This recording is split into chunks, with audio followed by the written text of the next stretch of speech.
Você sabe o quanto o mercado digital já transformou a contabilidade até hoje? Olá, meu nome é Áurea Paz e você está no Momento Negócio.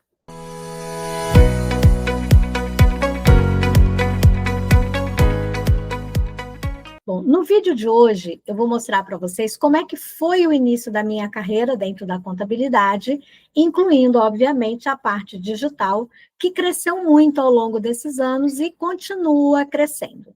E que você, contador, pode usar isso a seu favor, assim como eu usei. Observem que eu tenho mais de 60 anos e eu continuo utilizando, tá, a contabilidade a meu favor, inclusive incluindo no meu dia a dia essa parte digital. Então, vamos lá. Eu comecei na contabilidade em 1983, um ano antes de eu me formar. Nessa época, eu fazia toda a parte fiscal, escrituração de livros de entrada, de saída de ICMS, de apuração de ICMS, e a única coisa que eu tinha a meu favor era o livro, uma caneta e aquela máquina de calcular com aquelas bobinas enormes, né, que o meu chefe me fazia utilizar à frente e enrolando e utilizar o verso depois. Longos períodos. Eu não podia errar, obviamente, né? Então, nós tínhamos uma técnica. A gente usava uma caneta tinteiro. Uma caneta que só para você usar precisava fazer um curso de especialização, porque era muito complicado. Você tinha que chuchar ela dentro da tinta, não podia vir nem tinta de mais, nem tinta de menos. E aí, quando você errava, você vinha com um cotonetezinho, com uma aguinha sanitária, apagava ali bem de leve, esperava secar bem, e depois você vinha com uma caneta esferográfica e, né, e colocava a informação correta ali naquele livro. O balanço patrimonial, ele era feito à mão. A conciliação, ela era horrorosa. A gente passava meses para fechar o balanço patrimonial. E todo ano a gente prometia que no ano seguinte a gente ia fazer conciliações mensais, mas não adiantava, a gente não fazia. O balanço, ele era tão grande que nós colávamos vários papéis ofícios, um do lado do outro, e a gente montava ele no chão, porque não tinha mesa suficiente para fechar aquele balanço patrimonial. E olha, tinha épocas em que de tanta gente apagar, fazia buracos dentro desse balanço e a gente tinha que colar um outro papelzinho embaixo para continuar fechando o balanço patrimonial. Nessa época, eu conheci um computador, um PC de perto. Meu professor de economia, ele levou para a sala de aula, né, um computador, e obviamente que eu nem cheguei perto, porque eu, né, além de ser baixinha, eu tive um problema, porque todo mundo correu para ver o computador de perto e eu não consegui chegar lá, perto desse computador. Foi meio complicado. Bom, em 91, eu já estava no Rio, que foi quando eu retomei, né, o assunto computador. A empresa onde eu trabalhava, ela comprou um computador apenas, e na hora de selecionar qual é o departamento que ia usar esse computador, foi escolhido a contabilidade. Então, esse computador, ele tinha uma salinha específica, própria para ele, com aquele ar-condicionado torrando, e era uma sala que eu adorava, porque nessa época eu já estava grávida da minha primeira filha, e eu sentia muito calor, então eu chegava no trabalho, ia direto para essa sala, ficava lá, né, até eu me restabelecer daquele calor, só que eu não podia usar o computador, né? Aquele computador ele só podia ser usado por uma pessoa, que era o digitador. Então, aí surgiu a figura do digitador. E como é que a gente fazia? Fazíamos lançamentos contábeis na mão, numas planilhinhas que a gente criou lá, né? Débito, crédito, valor e histórico, e aquela planilha ia para esse digitador que colocava aquelas informações lá. Se eu contar para vocês que eu nunca vi um balanço patrimonial daquele sistema, vocês acreditam? Pois é. Bom, minha filha nasceu, eu dei uma pausa na minha carreira profissional. Em 1995, já com 2 filhos, eu fui chamada para voltar a trabalhar na mesma empresa, com uma única condição, que eu tivesse um curso de informática. E lá fui eu, junto com meu marido, fazer um curso de informática. Qual a língua? MS-DOS. Fiquei traumatizada. Aquela tela preta, aqueles comandos que eu tinha que anotar no papel, senão eu esquecia, né? Tudo em inglês, para imprimir, para excluir, enfim, uma coisa muito complicada. Só que nessa época, essa empresa ela já estava toda informatizada. Então, existiam diversos computadores em diversos departamentos. E aí eu peguei um momento muito complicado na vida de muitos profissionais. Aqueles que não conseguiam se adaptar com o computador, com a informática, eram desligados. Então, foi assim, um chuá de pessoas que não conseguiam. Gente, era muito difícil você apoiar sua mão no mouse e fazer com que esse mouse te obedecesse. Então, muitas pessoas foram desligadas dessa empresa em função disso, infelizmente.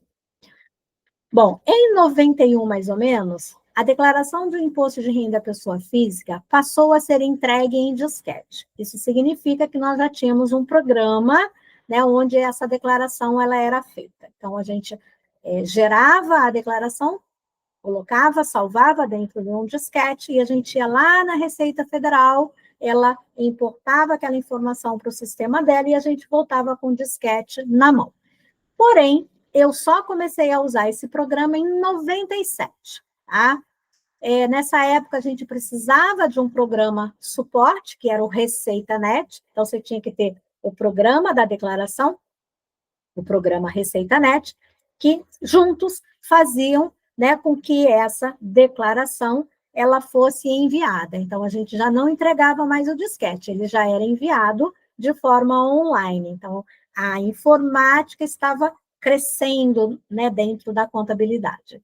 E nessa época era muito interessante, porque a gente não podia deixar para enviar essas declarações no último dia, porque senão você não conseguiria enviar, porque travava o sistema, né, era muita demanda, muita gente deixando para o último dia, e você acabava não enviando a declaração no prazo. Nessa mesma época, nós também já tínhamos um sistema contábil informatizado na empresa onde eu trabalhava, mas era um sistema também em DOS, né? Muito complicado, muito chato.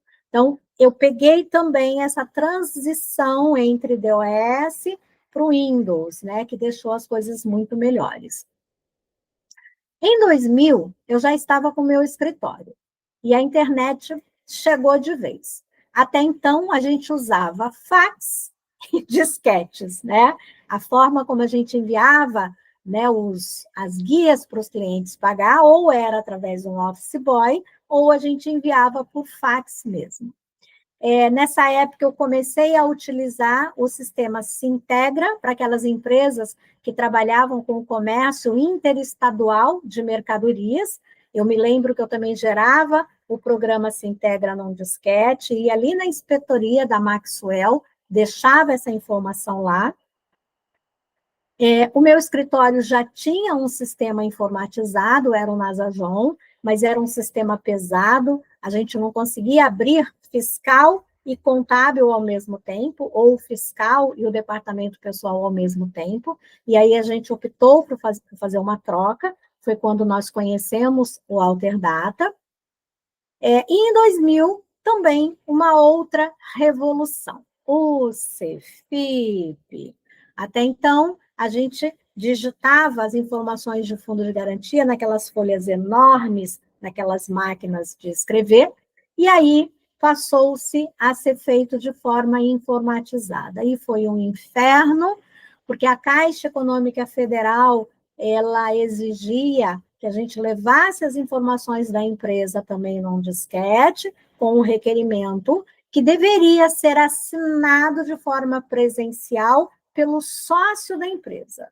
Me lembro de uma vez que deu até uma confusão, porque eu estava com uma procuração e o gerente não aceitou a minha procuração, dizendo que ele nem sabia quem era aquela pessoa. E eu disse para ele que aquela pessoa era eu, que estava ali na frente dele e que era a contadora da empresa, mas não teve jeito, o sócio teve que ir até a Caixa Econômica para assinar o requerimento de forma presencial. Já estamos em 2004, quando foi criada a Nota Fiscal de Serviço Eletrônico na cidade do Rio de Janeiro. Mas a obrigatoriedade para que os prestadores de serviço passassem a emitir as notas eletrônicas só se deu em 2010. Ela era tudo carbono, né? E lá fui eu para mais uma transição. 95% dos meus clientes eram prestadores de serviço. E eu tive que fazer um esquema com uma estagiária que eu tinha nessa época de gerar relatório, gerar requerimento, levar para o cliente assinar, fazer o upload, levar na prefeitura. Foi muito complicado.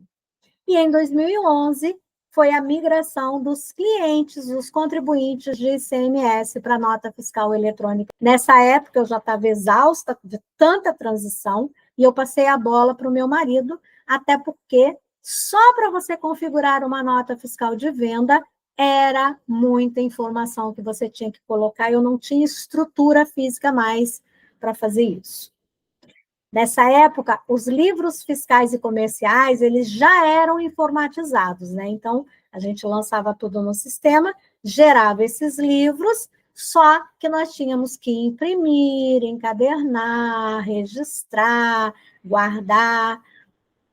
E era complicado, porque esse processo podia gerar problemas, né? Até de comunicação, do tipo, você não me mandou o livro, eu não assinei, teve uma cliente que perdeu todos os livros numa enchente, tivemos que recompor tudo de novo.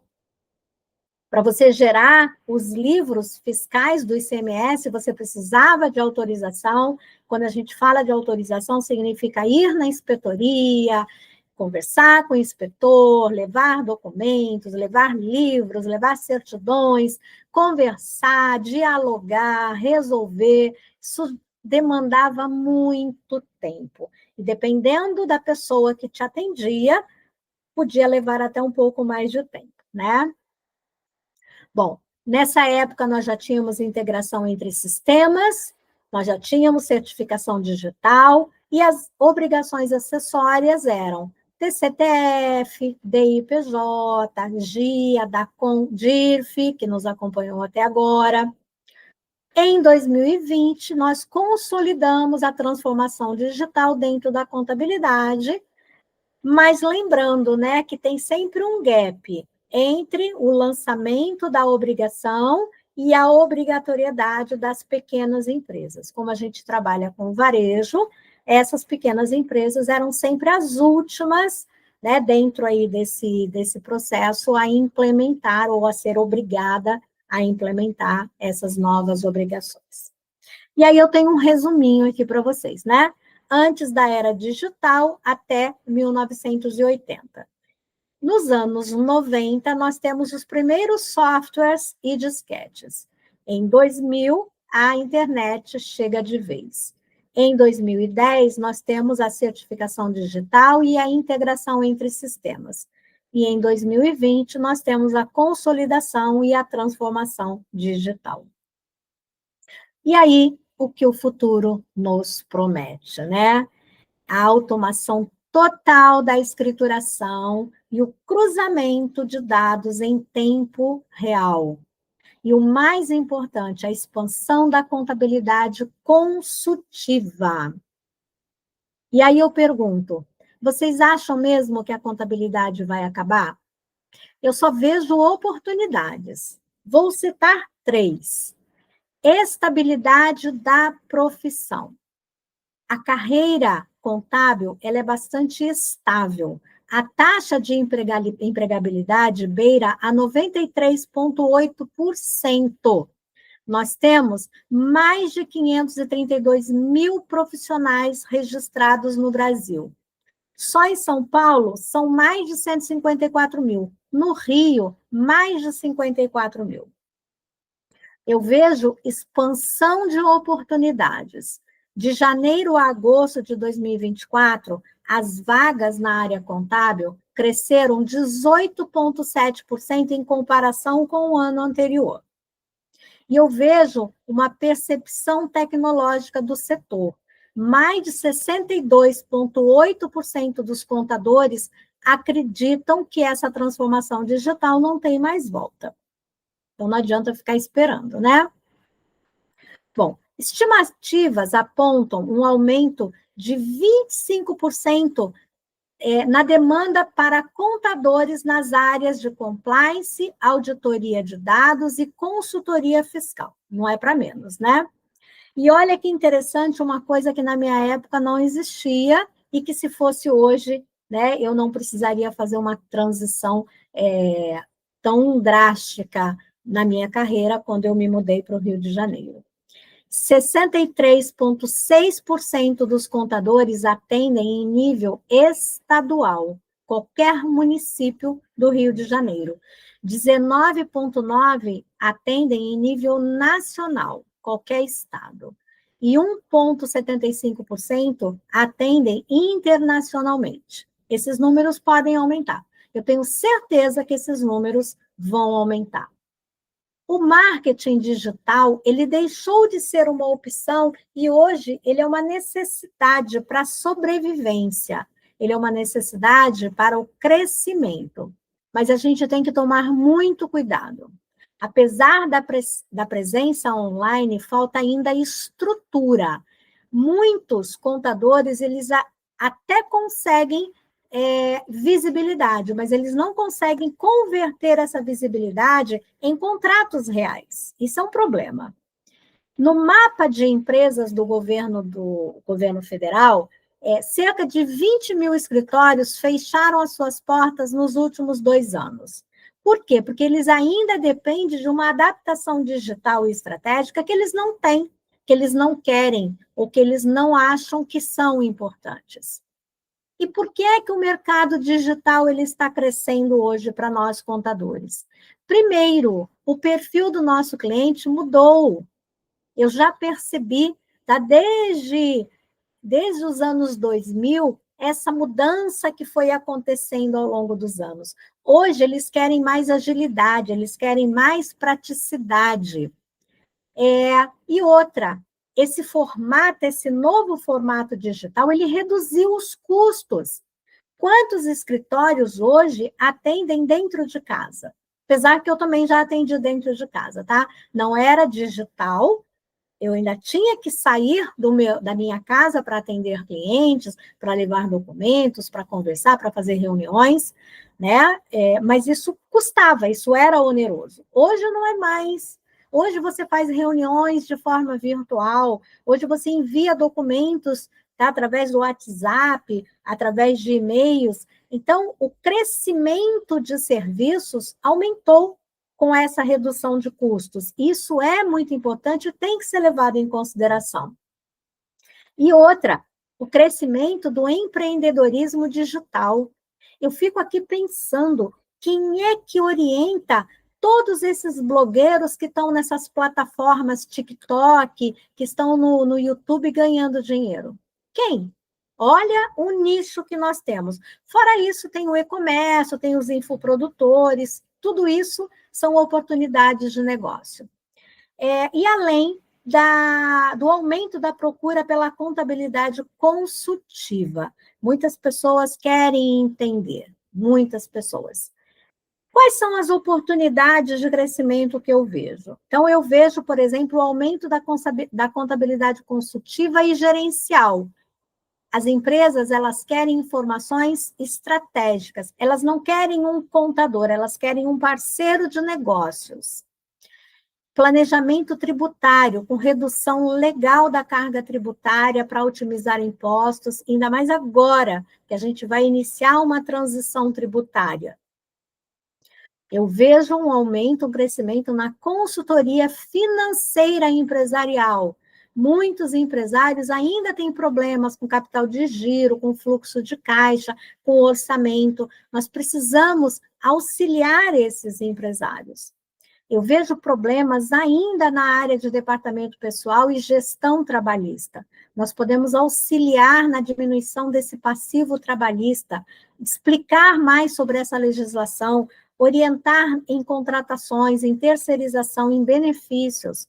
Nós tivemos uma reforma trabalhista que alterou algumas informações que vinham desde a época, né, da CLT. Então, muitos empresários desconhecem essas modificações.